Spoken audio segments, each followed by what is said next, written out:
جو بھائی چاہتے ہیں کہ یار ہماری یہاں پہ شادی ہو، بھائیو اگر ایک دین نے اچھا راستہ دیا ہے ہم اس کو چھوڑ کر غلط راستہ کیوں اختیار کرتے ہیں؟ جبکہ وہ جادو والے راستے سے ہمیں وہ ملنی بھی نہیں ہے، گناہگار بھی ہو جائیں گے، کافر بھی ہو جائیں گے۔ ایک دین نے صحیح راستہ دیا، دیکھو پسند کی شادی کرنا شیخ صاحب کوئی بری بات تو نہیں ہے نا، تو اس کا دین نے طریقہ دیا۔ اب قرآنی وظائف کر لیں، اب دعائیں کریں، اللہ سے مانگ لیں اللہ یہ مجھ کو دے دو۔ جادو کی قرآن حدیث میں کیا حقیقت ہے؟ جادو حقیقت کا انکار گویا کہ قرآن مجید کی آیات کا انکار ہے۔ السلام علیکم ناظرین، آپ کا میزبان شیخ شاہد آپ کی خدمت میں حاضر ہے اور آپ دیکھ رہے ہیں i2i ٹی وی۔ ناظرین، آج ہم ایک ایسے عمل کے پاس بیٹھے ہوئے ہیں جو قرآن و سنت کے مطابق جادو، جنات اور اسیب وغیرہ کا علاج قرآن و سنت کے مطابق کرتے ہیں۔ آج ہم ان سے ملتے ہیں، ہم کچھ سوالات کرتے ہیں جو بہت سے لوگوں کے مائنڈ میں ہوتے ہیں۔ السلام علیکم قاری صاحب، یہ بتائیے گا جادو کی قرآن حدیث میں کیا حقیقت ہے؟ جی وعلیکم السلام ورحمۃ اللہ وبرکاتہ۔ شیخ صاحب، آپ کا یہاں پہ میرے پاس تشریف لانا اور مجھ سے سوالات کرنا، مجھ کو یہ اعزاز دینا، اللہ تعالیٰ آپ کو اس کا دنیا کے اندر بھی صلہ نصیب فرمائے، آخرت کے اندر بھی اس کا صلہ نصیب فرمائے۔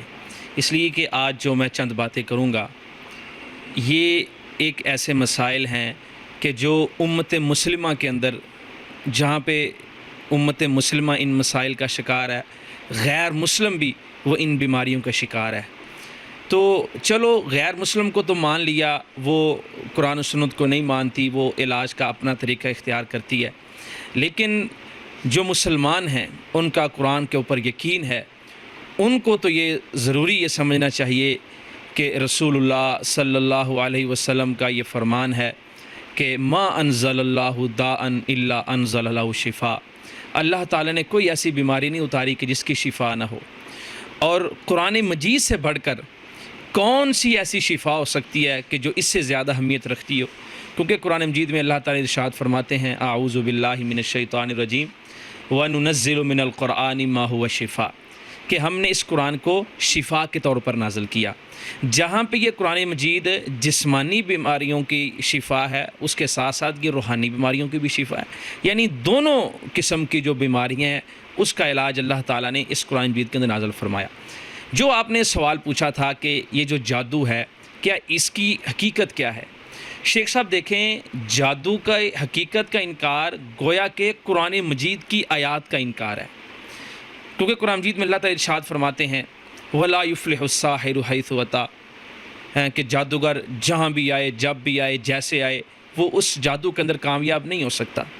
اور پہلے سپارے کے اندر باب الشہر کے اندر اللہ تعالیٰ نے جو 2 فرشتے بھیجے صرف اس لیے کہ ان کو چل کے جادو سکھائیں، اور آخری 2 صورتیں معوذتین قل اعوذ برب الفلق قل اعوذ برب الناس، یہ 2 صورتیں ان کا شان نزول، آپ ان کا شان نزول پڑھیں نا، تفسیر اٹھائیں کہ یہ کب نازل ہوئیں، کیسے نازل ہوئیں۔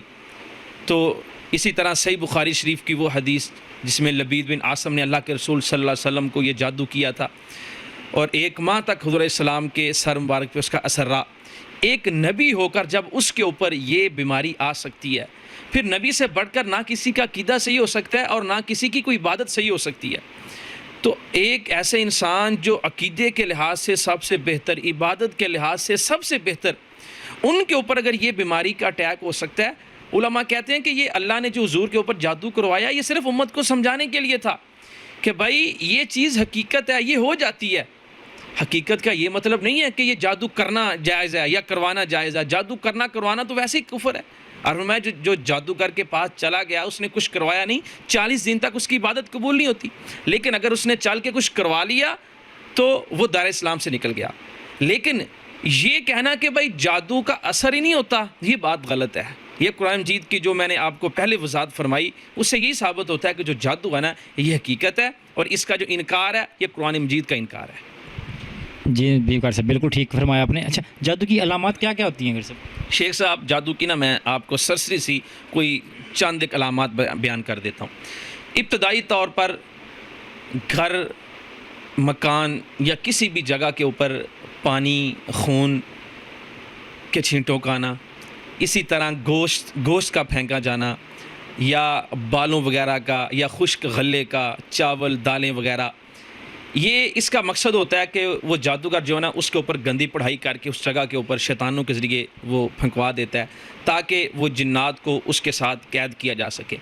اسی طرح جسمانی طور پر ساری یا کندھوں کے اوپر وزن کا رہنا، انسان کو یکدم اتنا غصے کا آنا، بعد کے اندر احساس ہی نہ ہونا، اسی طرح جو خواتین ہیں ان کو مینسز کی پرابلم بن جانا، ڈراؤنے خوابوں کا آنا، خواب کے اندر کتے بلے کالی شکلوں کا نظر آنا، قتل و غارت ہیں، اسی طرح جسم کے کسی حصے کے اندر ایسی درد کا رہنا جو علاج کے باوجود صحیح نہ ہو، اور خصوصاً جن کو بندش اولاد کا جادو کر دیا جاتا ہے ان خواتین کی ناف یا کمر پیٹھ ریڑھ کی ہڈی کے اندر یہاں پہ درد رہتی ہے، کسی کا بازو پکڑ لیتے ہیں۔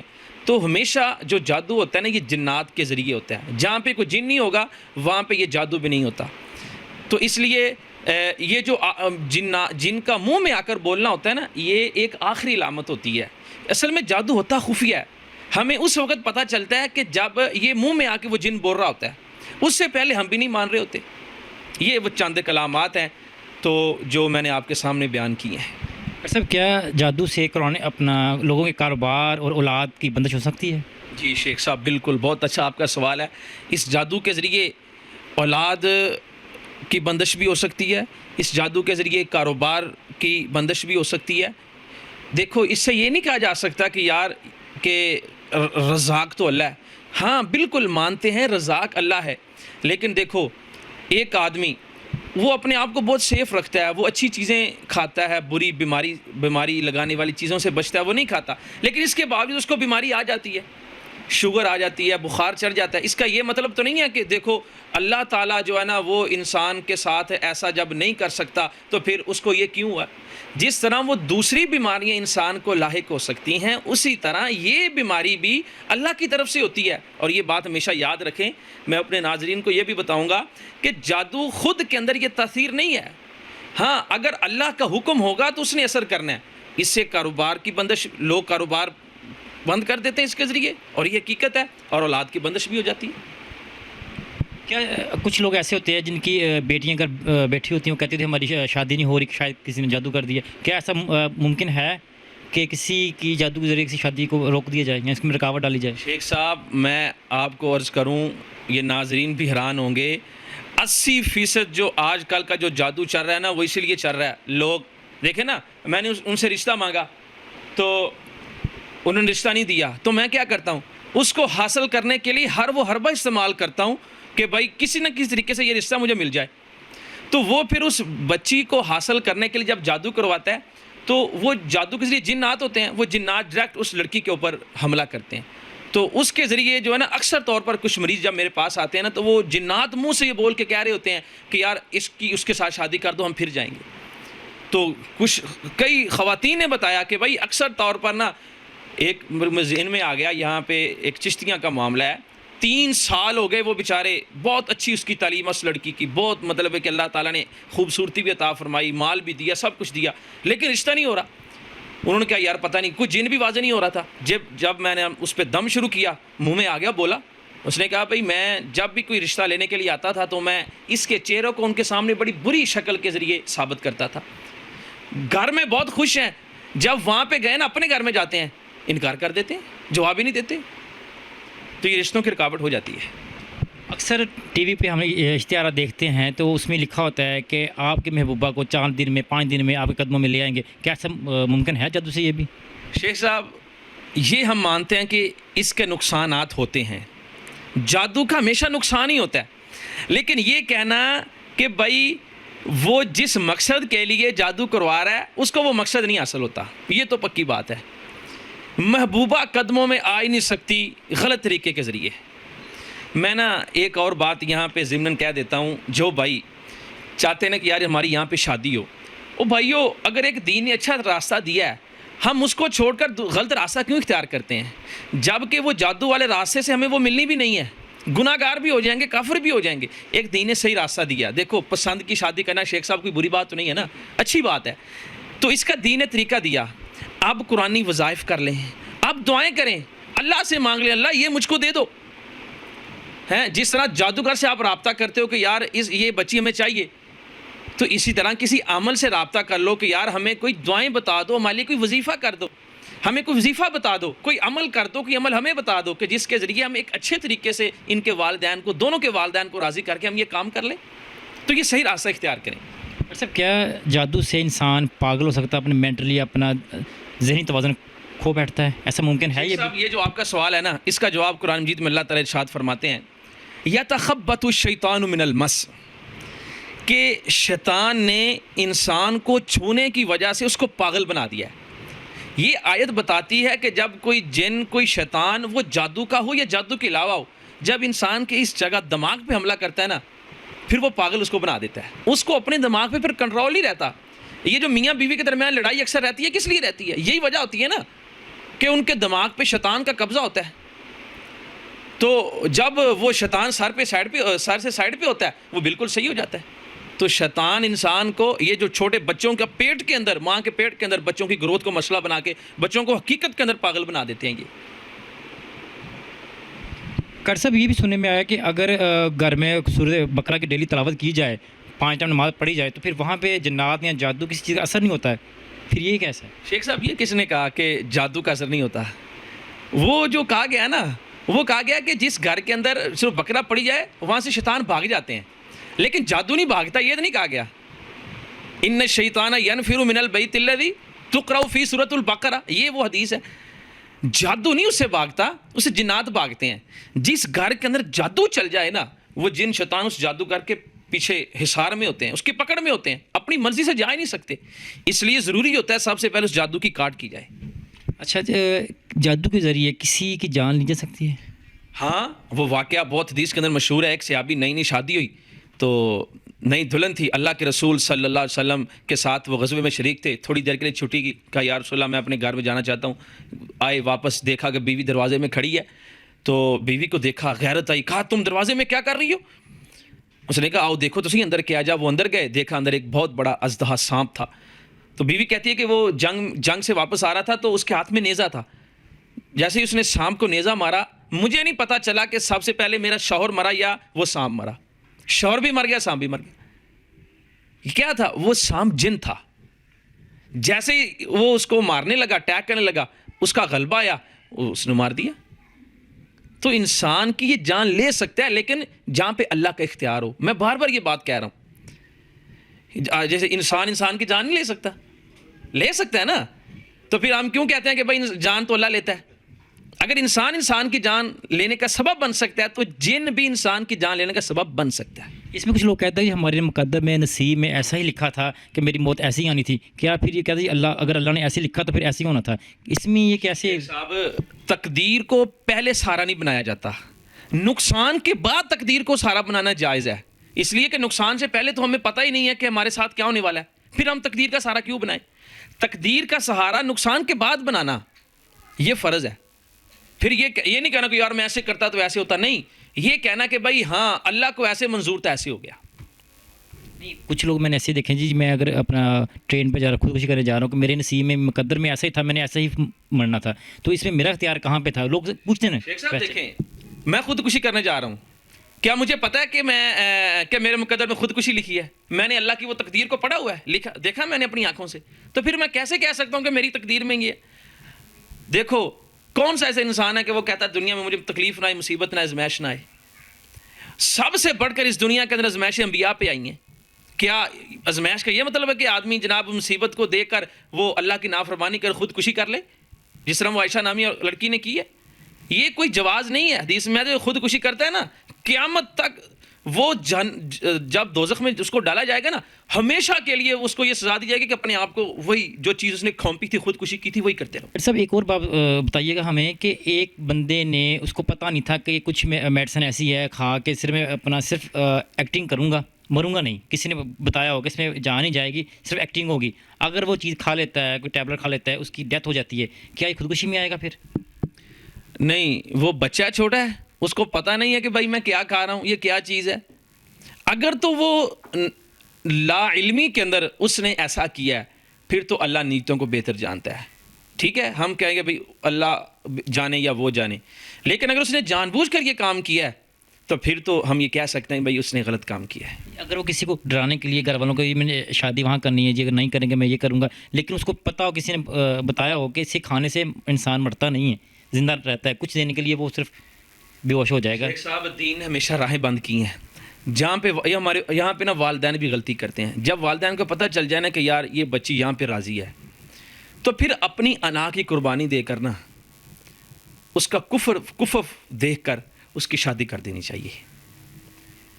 تو جائے کہ ہم بڑے نقصان کی طرف جائیں, جو چھوٹا نقصان ہے اس کو برداشت کر لو, یار اس کی برادری نہیں میچ کر لی کوئی بات نہیں ہے, اس کا دین اچھا ہے, اسے شادی کر دو, کوئی بات نہیں. ڈاکٹر صاحب استخارہ لکھا ہوتا ہے استخارہ آن لائن, تو کیا اس طرح جو اشتہار پہ آتے ہیں استخارہ کا صحیح طریقہ کار کیا ہے؟ کیا ان لوگوں سے استخارہ کروا لینا چاہیے یا خود کرنا چاہیے؟ صحیح کیا ہے یہ ہمیں بتائیے آج.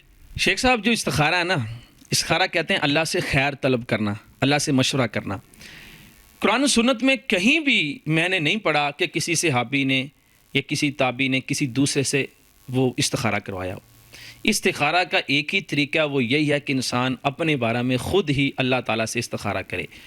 اور استخارے کا طریقہ یہ ہے کہ رسول اللہ صلی اللہ علیہ وسلم نے ارشاد فرمایا جب کسی انسان کو کوئی حاجت ہو تو وہ اپنا 2 رکعت نفل نماز ادا کرے, تو اس کے بعد پھر وہ ایک دعا استخارہ ہے, اللہم انی استخیرک بعلمک و استقدرک بقدرتک و اسألک من فضلک العظیم. ایک آخر تک یہ لمبی دعا ہے, ہر جگہ پہ یہ موجود ہے.